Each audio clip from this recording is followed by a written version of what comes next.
আমরা বারবার ওনাকে প্রধানমন্ত্রীর কাছে আমরা স্মারকলিপি দিয়েছি। আমরা অর্থমন্ত্রীর কাছে 2বার যাওয়া হয়েছে, অর্থমন্ত্রীর স্মারকলিপি দেওয়া হয়েছে। আমানত কাদেরকেও যদি আপনারা ধ্বংস করেন তাহলে এই দেশে ব্যাংক সেক্টর ধ্বংস হবে।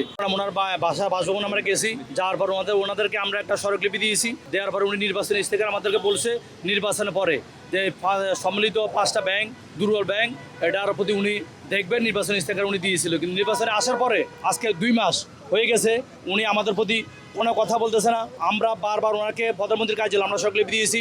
আমরা অর্থমন্ত্রীর কাছে 2বার যাওয়া হয়েছে, অর্থমন্ত্রীর স্মারকলিপি দেওয়া হয়েছে।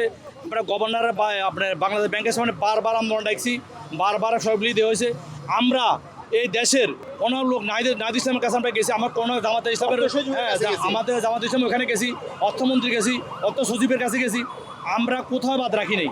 আমরা চাই আমরা এই দেশের আমানতকারী যদি এই দেশের না ঠিক থাকে, আমানতকারীদেরকেও যদি আপনারা ধ্বংস করেন তাহলে এই দেশে ব্যাংক সেক্টর ধ্বংস হবে। মঞ্জুর সাহেব একটা কালো আইন করছে আপনার 2024-2025, যে আমাদের মূল আমানতের উপরে আমাদেরকে লভ্যাংশ দেওয়া হয়েছে। এখানে প্রবীণ লোক আছে, অসহ লোক আছে, ফকির আছে, রিক্সাওয়ালা আছে, তারা কিছু টাকা রাখে, মাসে মাসে দিয়ে এটা দিয়ে তারা চলে।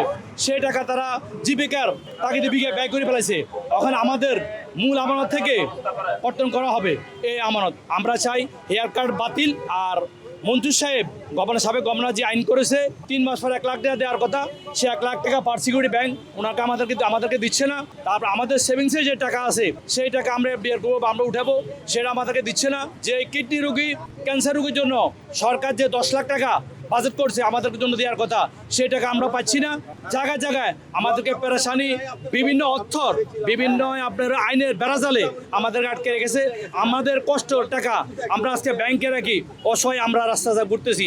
আমরা চাই বাংলাদেশের 18 কোটি মানুষের প্রধানমন্ত্রী তারেক রহমানের কাছে আমাদের অকুল আবেদন, উনি আমাদের বিষয়টা দেখবে, এই 5 ব্যাংকের আমানতকারীদের বিষয়টা দেখবে। আমরা সামনে একটা ঈদ, গত ঈদে আমরা সংসদ ভবনের সামনে দাঁড়াইছি, আমরা প্রধানমন্ত্রীর নজর মন্ত্রীদের দেখার জন্য, কিন্তু এর প্রতি আমরা গত ঈদ করতে পারি নাই। আমরা ছেলে মেয়েকে একটা কাপড় দিতে পারি নাই। এই ঈদ কোরবানি দিই, সামনে একটা সব কোরবানি দিই, আর 5 দিন পরে বা 7 দিন পরে আমরা একটা ঈদ করব। আমরা ব্যাংকের থেকে আমাদের লক্ষ লক্ষ টাকা থাকার পরেও আমরা 10টা টাকা আমরা উঠতে পারতেছি না। আমরা চাই তারেক রহমান এই অসহায় এই আমানতকারীদের প্রতি দৃষ্টি দেখবে, এটাই আশা করি।